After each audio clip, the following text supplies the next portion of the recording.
বিস্ময়কর এবং রীতিমতো শিউরে ওঠার মতো একটি খবর সামনে এলো। বাঘ নিজে শিকার করতে যাচ্ছে না, মানুষেরা তাদের বাবা মাকে পাঠাচ্ছে বাঘের খাদ্য হিসেবে। চলুন এই চাঞ্চল্যকর তথ্য সম্পর্কে জেনে নিই ফ্রেকি নিউজে।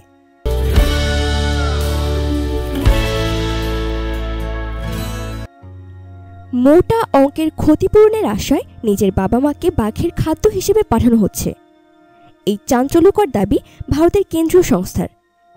ঘটনার কেন্দ্রস্থল উত্তরপ্রদেশের পেলিভিট ব্যাঘ্র প্রকল্প।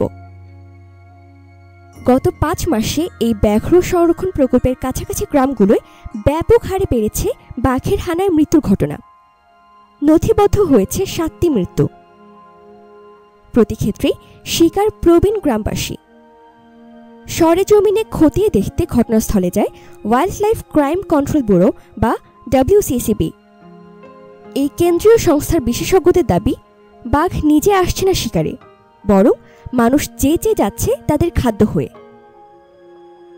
সরকারি তরফ থেকে জানানো হয়, সংলগ্ন গ্রামের বিভিন্ন পরিবারে তাদের প্রবীণ সদস্যদের পাঠিয়ে দিচ্ছে বনের গভীরে। তারপর বাঘের হানায় মৃত্যু হচ্ছে। হয়তো বাঘ তাদের খাদ্য হিসেবে গ্রহণ করছে না, কিন্তু শত্রু ভেবে আক্রমণ করছে। তাতেই কার্যসিদ্ধি। কিছুদিন পরে বনের গভীর থেকে প্রবীণার দেহ খুঁজে আনছে বাড়ির লোকজন।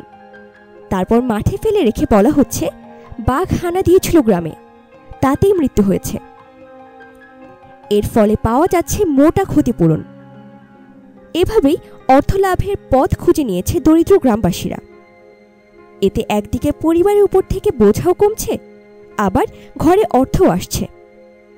এমনকি সন্তানের মুখের দিকে চেয়ে ভবিষ্যতে তাদের দারিদ্র্য থেকে দূরে রাখতে স্বেচ্ছায় বাঘের টোপ হচ্ছেন গ্রামের বয়স্ক বাসিন্দারা। প্রাথমিক পর্যবেক্ষণে এমনটাই ধারণা করা হচ্ছে। ভিডিওটি ভালো লাগলে লাইক করতে এবং কমেন্ট করে আপনাদের মতামত আমাদের সাথে শেয়ার করতে ভুলবেন না কিন্তু।